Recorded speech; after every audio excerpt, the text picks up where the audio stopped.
Gift Biz Unwrapped, episode 56. It's putting deposits in the karma bank. It's increasing your value in terms of the know, like, and trust factor. Hi, this is John Lee Dumas of Entrepreneur on Fire, and you're listening to Gift Biz Unwrapped, and now it's time to light it up. Welcome to Gift Biz Unwrapped, your source for industry-specific insights and advice to develop and grow your business. And now, here's your host, Sue Monheit.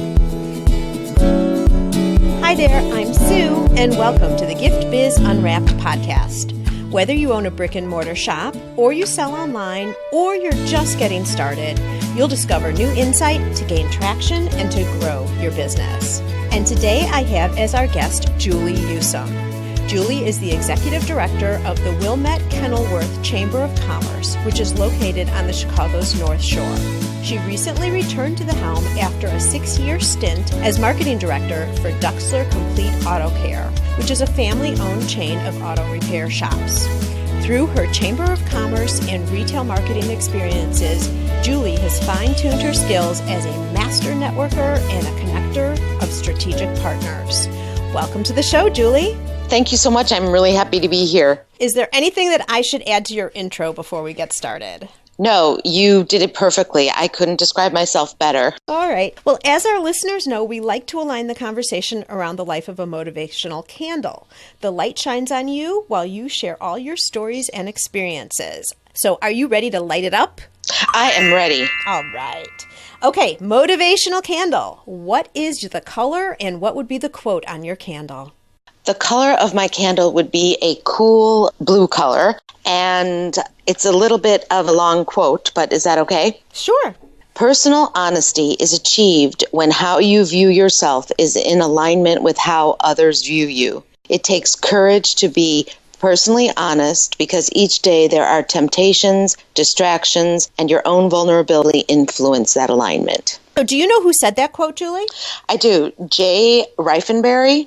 I like that because when we introduce ourselves to the public, it's so easy for us to feel like we need to change who our image is, like to make a better impression or something. And that gets so stressful. That is so totally true. One of the reasons I like that quote is because I think it's a constant challenge to achieve personal honesty that way. And I think it helps keep you on your toes when you always bear that in mind. You say it's a constant challenge because we're always evaluating ourselves and trying to present ourselves in a different light? No, I think because the temptation to not stay in alignment with how others view you, it's hard. It's something that you have to constantly work on, I think. Got it. So really what you're saying, you need to be your authentic self, whoever you are, because that way people who see you really know who you are, so the impression is going to be the same. Correct. And I also think that, the temptation, like you said, is to be making a good first impression or possibly agree with the person that you're talking to because that seems flattering and maybe you think that will be easier to close a sale or something like that. But in the end, it's achieving and keeping personal honesty is your best policy. And so I think, especially people who do a lot of networking or in a position where they're meeting with people all the time, you have to keep yourself in check, and I think it's important to remember that. Really interesting. I've never really thought of it this way, Julie, but it also makes, there are times when people will have an impression of one person, and they'll be talking to someone, and they'll say, well, I don't see the person that way. It's true. Then there's that incongruence, if you will, like one person, you're giving one person one impression, one person another impression because you're looking like a totally different person. Exactly. Also, what is the expression? Perception is 9/10 of reality. Right. So there's some of that too. But I think if you're always presenting your authentic self, you can't go wrong. You can't control how others perceive you, but you can control presenting your authentic self. Totally agree. So Gift Biz listeners, I want you to know that Julie and I have known each other for a while, and I will say we're not getting into this topic at all on this conversation, but I just have to say it. When I think of you, Julie, especially at networking events, you are a rock star elevator speech person. Wow. Someday we might have to talk about that because it's not your standard off the cuff, here's who I am. She always relates it back to what's happening in the environment, the season, all different types of things. So that's running on a different tangent, but that's one of the things that I think you really excel in.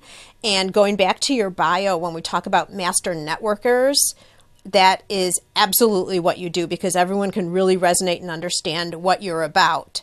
Today, however, we are going to be talking about you in terms of connections of strategic partners. And I know, Julie, that one of the things you talk about, you've given several presentations that I've attended on a topic called power partners.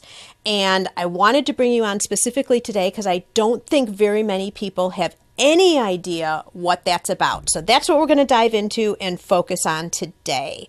Would you start off by just giving us a definition of what a power partner is? Sure, absolutely. Well, I call them power partners because I like the term and I like having power in the name. But most people have heard of them before as strategic partners. And what that means is that you share a common client base and or provide services that are complementary to another business person. That enables you to share a constant stream of referrals. And when that is happening, you are power partners.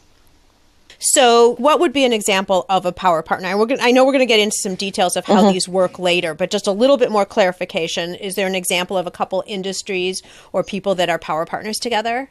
Absolutely. I know people who end up forming almost power clusters. For example, you have a financial planner and a CPA would be a great power partnership because the CPA is consulting and working with people about their money, either their personal money or their business. And a financial expert or advisor would be also serving that clientele and would also need to refer people to the CPA. So they can easily refer business to each other. Their business complement each other, and their clients will have needs for each of those professions. Does that make sense? It does. And I really like the word complement. That's what makes this so easy and so powerful, because you can work with people.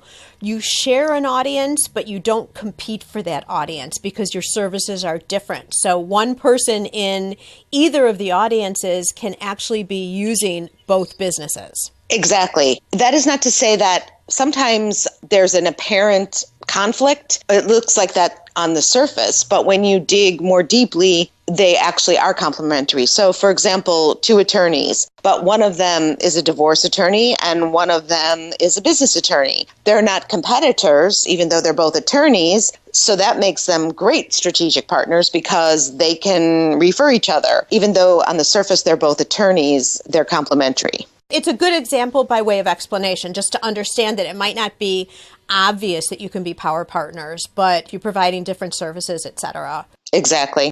Let's talk through how this works. What's the value of a power partner? How would you use power partners? How do you identify them? And maybe that's a little bit more of where we should start, is the identification. And yes. Then how do you use one, or how do you put this together and use it to gain business? Sure. One of the best ways to help define who your power partners are or who they should be is to look at who tends to already send you referrals or who you send referrals to. That's a really great place to start. Some people haven't had a lot of practice with defining who their audience is or who their target market is, but if you've ever delved into that, that's also a great way to look at that picture and then ask yourself, what types of business people also share this audience? And who then do I know that I can reach out to become power partners? I think the way that it's used then is in networking overall. So first of all, when you are introducing yourself at a networking event or you're just meeting people at a networking event, it's really smart to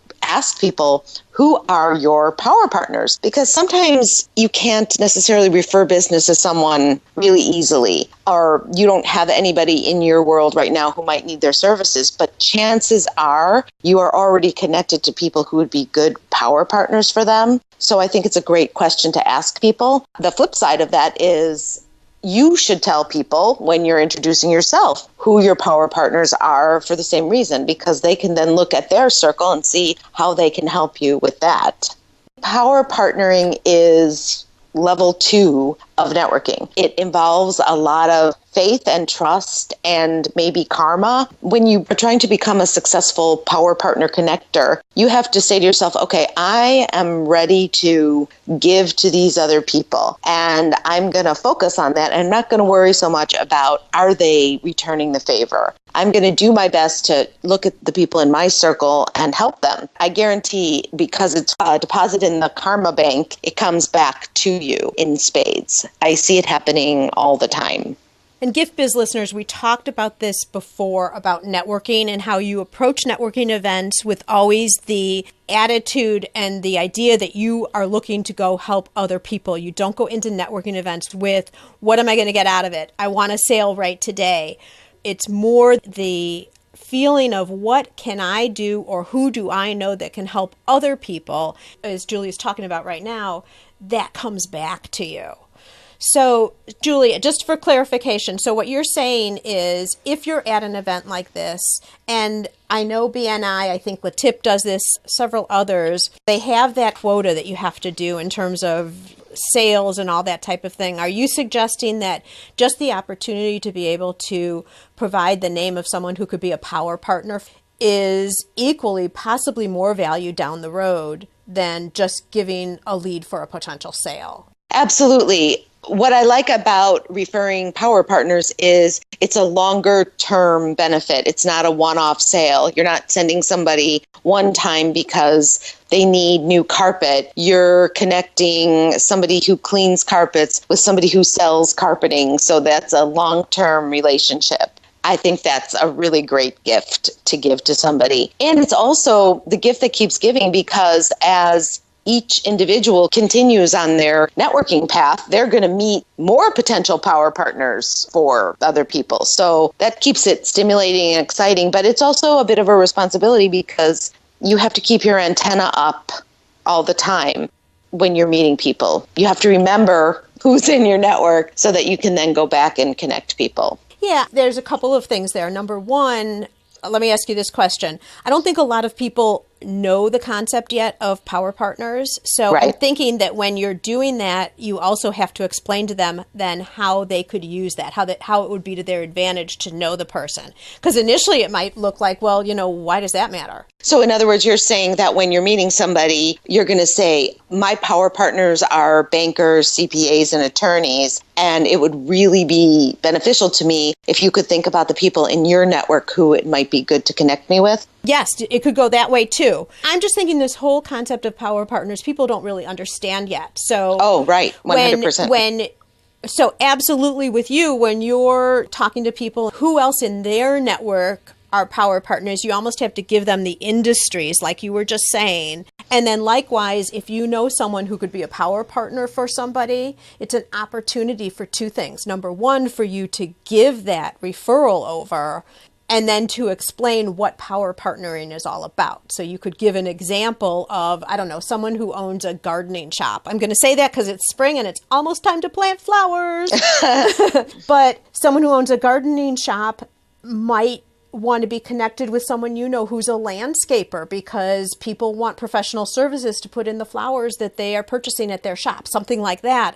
It's a great way to elevate the conversation so they understand what power partnering is all about. True. And sometimes when I ask the question, who are your power partners, and somebody doesn't understand, then I say, well, who is it that you would like to meet? Who could refer business to you? Sort of prompt them just along the concept so that their thinking changes. Got it. A lot of times people fall into the trap of thinking that power partners are their customers who refer them.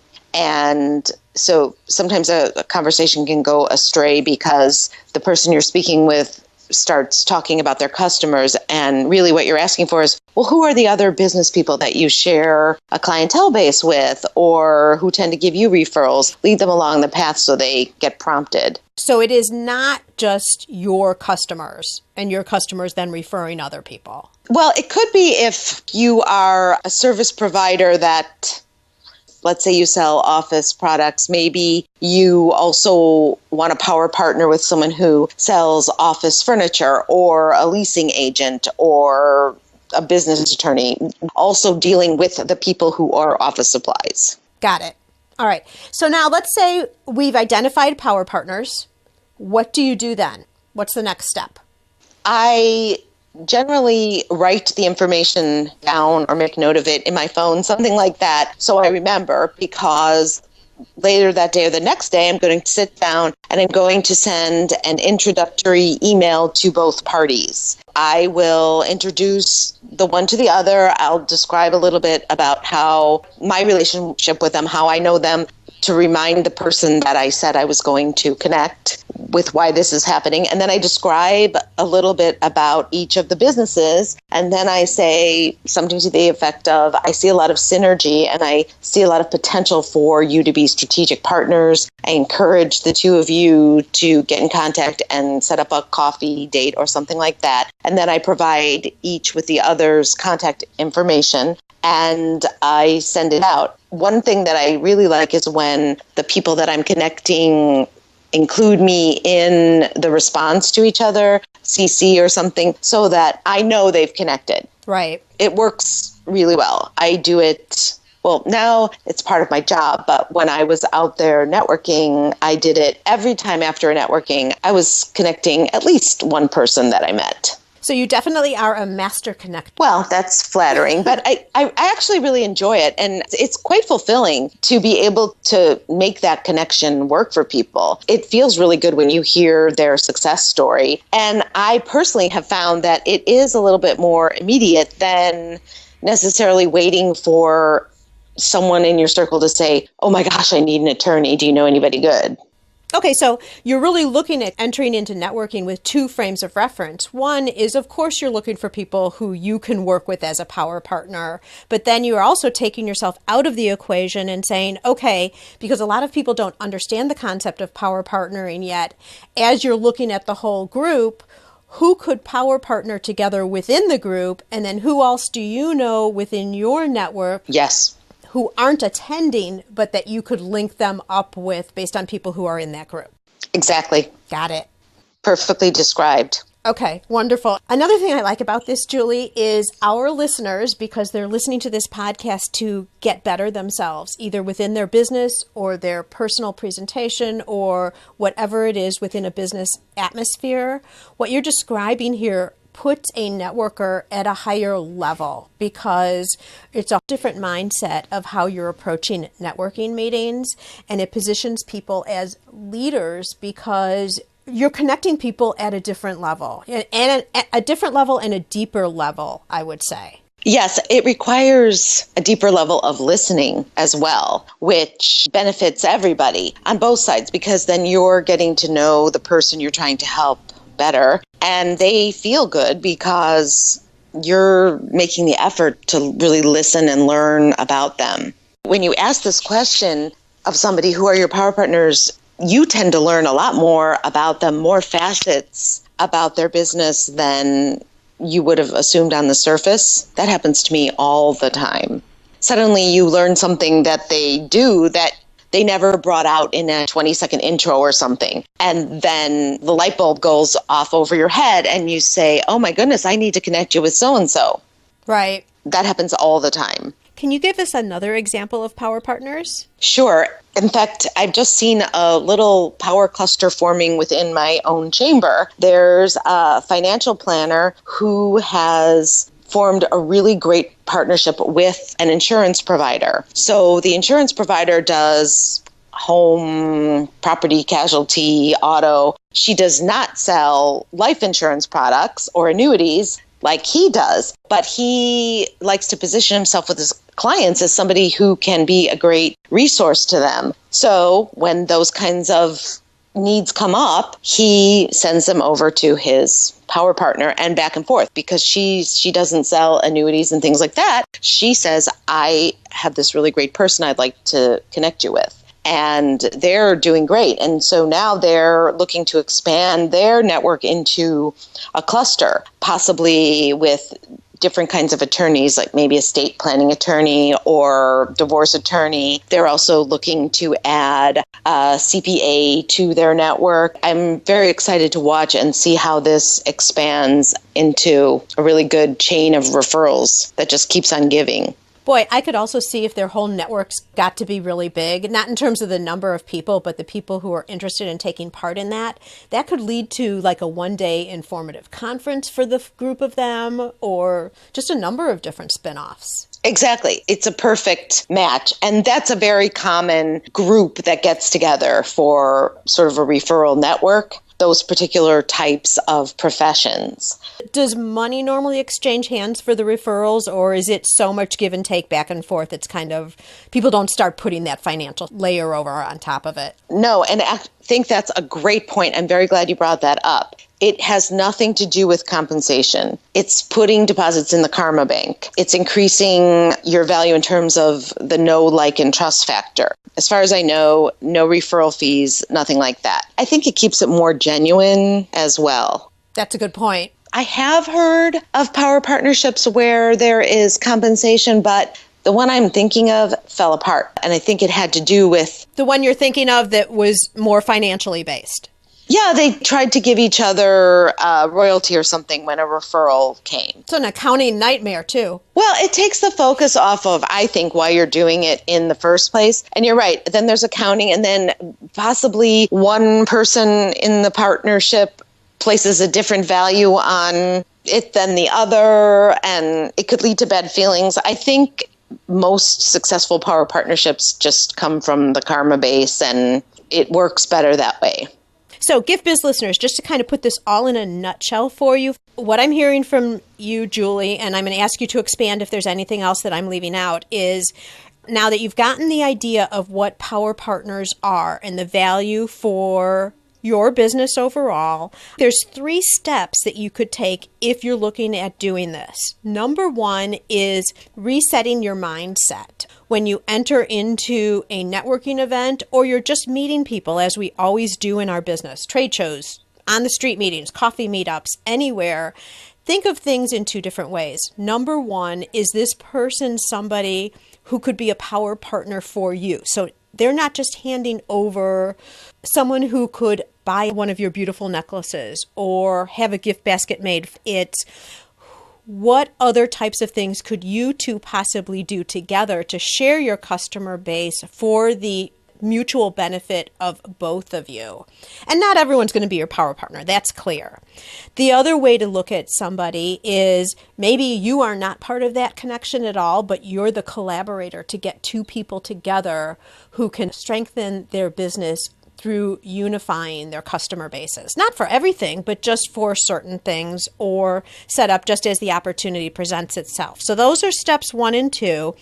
And then step 3 would be to truly link 2 people up, just as Julie was talking about, with an email, giving the information so each of them have their contact information, and then a little bit of a reason why you think they would be good to connect with each other, because they may not naturally get that linkage.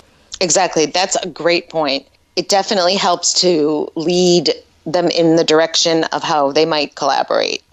Because not everyone gets power partnering yet. Exactly. Anything else you want to talk about with the power partners before we move on? No, I think that you really summarized it very well. Okay. Are you seeing now that since you've been exposing everybody that you were networking with when you were at Duxler on this, because that's how I started seeing presentations that you would give on power partners. Now that you're back with the chamber, are you seeing people capturing that mindset and actually doing it regularly, or do you have to continually bring it up now all the time? I am always reminding and trying to teach the power of power partnering. I think because it, like you said before, it's not something that is really familiar to everyone. When I'm working with someone or I'm learning about how I can help them better, I always bring it into the conversation and try to open their mind to how they could be better looking for other power partners. For example, we had a business after hours event last night, and I was working really hard to connect a couple of people that were there with each other. They were both Chamber of Commerce members, but they had never met. And when I saw them together in the room, I realized these two need to meet. And I explained one of the reasons I wanted you to meet each other is because you both serve such and such customers, and I think you could be great strategic partners, and gave a little example. As they learn about it and they practice it, more people just naturally go to it. Right. I think it's really important, that final element, because when people connect, if you were to connect with them and just say, I think you guys could be good strategic partners, it might just get dropped there unless you give that final example. Exactly. And other things I do now that I have a different role, I will meet someone or I'll see someone at a networking and I'll say, have you ever met so-and-so? I know that you are acquainted with this person, and I think the two of them would be great power partners. So I like to train my members in helping people, even with someone outside of our small circle. Does that make sense? It does, and it's a great way to show another version of using this whole connectivity and the whole power partner concept. Mm-hmm. Just to finish up this segment here, I'd like to really bring it back to some of the industries that I think our listeners are involved in and give you some additional ideas of what Julie's calling power clusters. Let's say you're a baker or you own a chocolate shop. Some of the people that you could link up with, either one-on-one, so it's only the two of you, or to create a cluster, would be event planners, entertainers, or perhaps you have some type of an outdoor event or restaurants within your area. All of you guys could be a power cluster. Another example, let's say you are a women's accessory shop. Some of your potential one-on-one power partners or a cluster could be a makeup studio. How about someone who does yoga, or even a nail salon, or a blow-dry bar for that matter? All of you could also be power partners and form a cluster. All right, Julie, I'd like to move on now into our reflection section. This is a look at you and what you feel has helped you to be successful and get you to the point where you are now. If you were to think of, just take a little eye and focus it inside, what is it about you, Julie, that you think has led to all your success? I think I have a natural interest and curiosity about people. I just find them interesting. So that gives me a natural inclination to be a listener and ask questions. And so I think that, believe it or not, is where it all starts. Because when I ask questions and learn more about people, that opens all kinds of possibilities. I learn how I can help them better. I learn who I can connect them with. It makes people feel that they are valued by me. I hope that doesn't sound phony, but because they feel it, because it's genuine. I make other people understand that I value them, and I think that adds to my credibility. People understand that I genuinely want to help them. But again, I think it all starts from that natural curiosity and interest in learning about people. I love the way you said that, and it doesn't sound disingenuous or anything. Have you ever been talking with somebody and you're at a networking event, whatever it is, and they keep looking over your shoulder, they're looking at who else is coming in, or they'll answer with something totally unrelated to what you were saying? You feel like they're really, number one, not participating in the conversation, and you're like a fill-in until they get to the right person that they really want to talk to. It's a terrible feeling. It's a terrible feeling, and it's definitely not the know, like, and trust factor. You would just then forget about whatever happened prior to that because you know they weren't connecting with you on any level, weren't listening to you, and that's probably not going to be a good one, and you probably need to move on too. Exactly. You're totally right.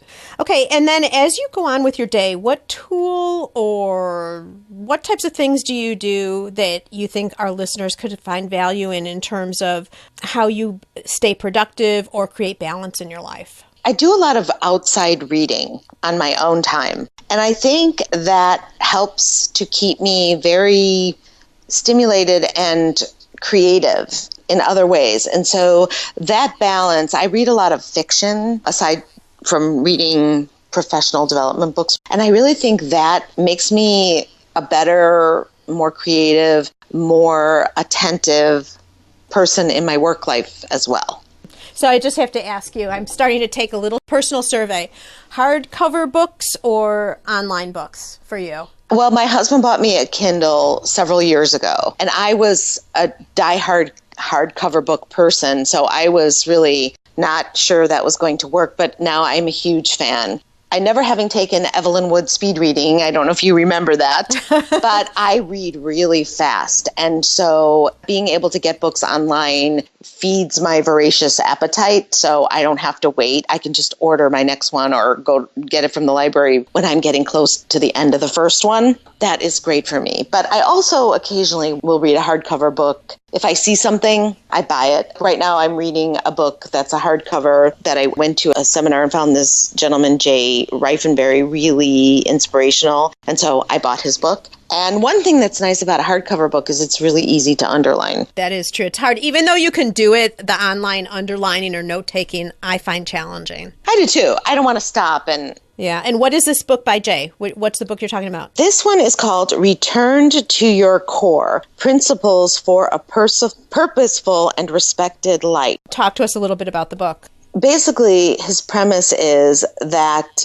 your success is directly connected to staying true to your core principles and values. And I think, especially as you get a little bit older or you've been in business a little bit longer, you understand more how that makes sense. Because if you're integrated with your values, you don't feel discomfort. You don't have to go against principles that you hold very true. And I think it leads to a more fulfilling life. It reduces stress. I'm finding his book very interesting. I have a lot of aha moments when I'm reading, or I read a quote from Gandhi. He puts a lot of quotes from Gandhi in here, but it just really strikes me as perfect for my point in my career and just in my life. And you know what strikes me about that?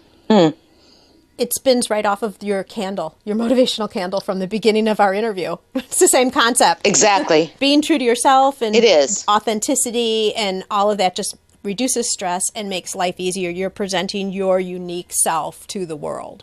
In business, in personal life, everywhere. It makes it a lot easier. Oh, yes. That's my new mantra that I'm recommending to people. I wish everybody learned this early on, because if you just start on that path, everything is simpler and you see more clearly.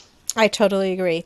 And Gift Biz listeners, just as you're listening to the podcast today, if you're interested in audiobooks, if you're a virtual reader versus a hardcover reader, teamed up with Audible so you can get an audiobook for free. All you need to do is go to giftbizbook.com and you can make a selection and get a free book. Okay, Julie, now I'm going to invite you to join us and dare to dream. I'd like to present you with a virtual gift. It's a magical box containing unlimited possibilities for your future. So this would be your dream or your goal of almost unreachable heights that you would wish to obtain. Please accept this gift in our presence and open it. What is inside your box? There are a couple things inside my box. It's more of a gift basket, let me say. I wish that learning new technologies came easier to me and that I had more patience for the process of learning new technological things without getting frustrated. That would be a huge gift.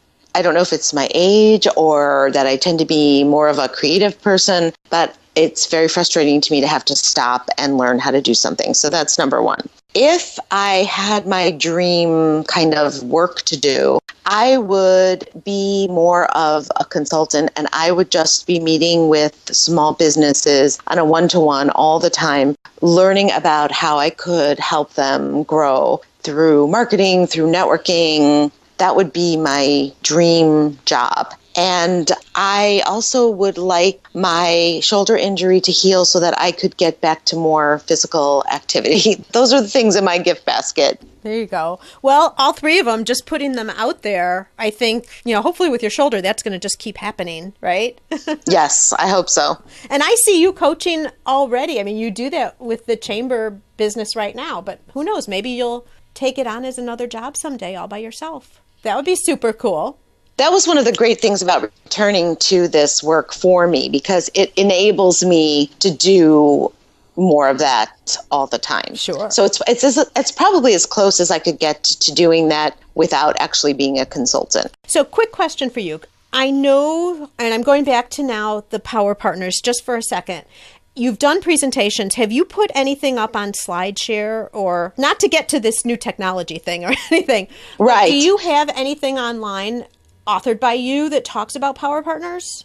I do not have anything online, although you're giving me a good idea. That is something I could and should do, because I do have something I've written but never have posted anywhere. So I will keep in touch with you on that. It's more of a down and dirty outline, but it gives people the basic toolkit to get started. Yeah, you totally could put that up as a SlideShare.